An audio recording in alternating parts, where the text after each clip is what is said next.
Bom dia. O livro Branding mais Design, a estratégia na criação de identidades de marca, busca registrar a evolução dos processos de identidade visual de marcas nos principais escritórios de design brasileiros. O livro contém 8 capítulos, divididos em duas grandes partes. A primeira parte sendo, da marca à identidade corporativa, e a segunda parte o comparativo de casos. Desde a antiguidade registra-se a existência das marcas como elementos de identificação. É sabido que o primeiro sistema de identidade visual corporativo foi criado por Peter Behrens, para a empresa AEG.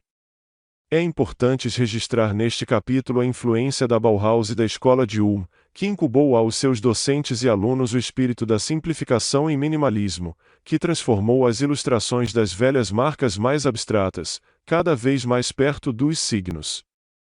A herança de Bauhaus e da escola racionalista dos anos 1950 influenciou o design de forma geral, assim como o projeto de Behrens para a AEG que abriu caminho para o surgimento de um novo paradigma na criação de programas de identidade visual corporativa.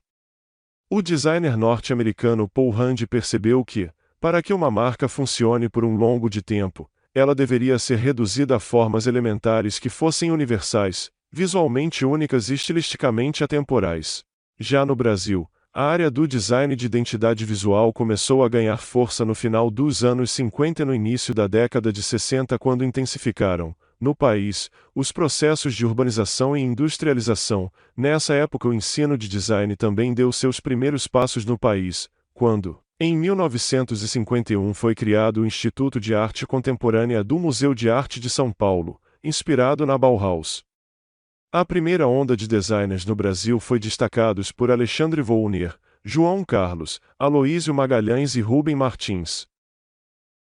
Neste capítulo o livro busca apontar o desenvolvimento das definições desses elementos no cenário pós-moderno. Marca. A marca seria um nome, sinal, símbolo ou design, ou uma combinação de todos os elementos, com o objetivo de identificar os bens ou serviços de um vendedor e diferenciá-los de seus concorrentes. Identidade visual seria um conjunto de elementos gráficos que formam a personalidade da marca que facilita a identificação visual de uma empresa. O sistema de identidade visual nada mais é do que todos os elementos da identidade de uma marca aplicados de forma sistemática. Branding. O branding coloca-se como uma tendência em comunicação decorrente da evolução do marketing dos sistemas de identidade visuais corporativos.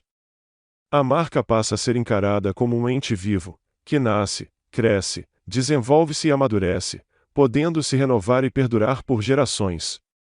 Nesse cenário, o designer torna-se um agente estratégico na construção dessa identidade. Ricardo Moreira declara que talvez um dos maiores méritos das estratégias de branding seja de derrubar barreiras entre os departamentos de marketing e de design, ao apropriar-se de ferramentas de ambos, porém com uma postura integradora. Metodologias usadas pelos designers. Neste subcapítulo a autora fala e aponta algumas metodologias usadas por designers dando destaque para Marco Antônio Rezende. Rezende aponta 4 grandes etapas no branding: pesquisa e definição de diretrizes, criação da nova linguagem visual, desenvolvimento das novas mensagens visuais, por fim, normalização e padronização da identidade visual. A primeira etapa, que ele denomina de plano diretor, corresponde às fases de pesquisa e diagnóstico das necessidades da empresa para daí serem definidas as diretrizes para o desenvolvimento da nova identidade visual, tanto as que se referem aos objetivos da comunicação e implantação da nova linguagem. Por meio de entrevistas e pesquisas de imagem com os diferentes públicos da empresa, e análise da concorrência, pode-se chegar a um diagnóstico para a definição das mensagens visuais que formarão a imagem da empresa. A etapa seguinte compreende o projeto dos elementos básicos da nova linguagem visual da empresa. O produto final dessa etapa é o código de identidade visual, ou seja, o sistema de signos e as regras básicas de uso que caracterizam e coordenam sua identificação. O projeto de implantação é a etapa mais complexa das 4 apresentadas. A partir do código de identidade visual, novas mensagens são projetadas, executadas e implantadas. O olhar do mercado.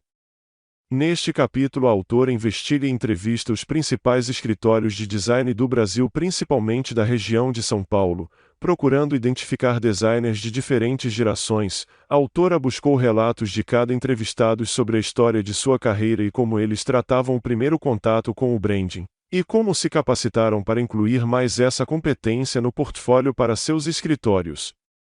A autora também realizou entrevistas com profissionais de branding não oriundos do campo do design, para obter a visão deles sobre a atuação dos designers em projetos de branding. Comparativo de cases. Na segunda parte do livro, a autora faz um estudo de caso de identidade visual de 4 empresas do Brasil, sendo elas as Indústrias Vilares, a Rodovia Nova Dutra, Global Vale e a Penal. No capítulo, a autora mostra alguns dos processos utilizados pelas empresas na criação de suas identidades visuais.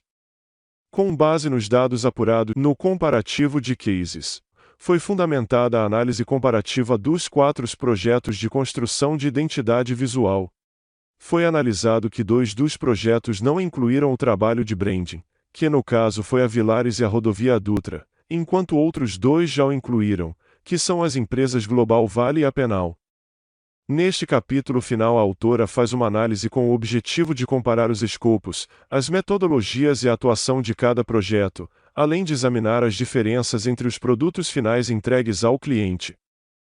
Para a autora, a metodologia para a criação de uma marca gráfica, em linhas gerais, é a mesma que se praticava desde a década de 1960. E que pode-se concluir que houve um desenvolvimento e um aumento no grau de complexidade dos projetos a partir da introdução do branding.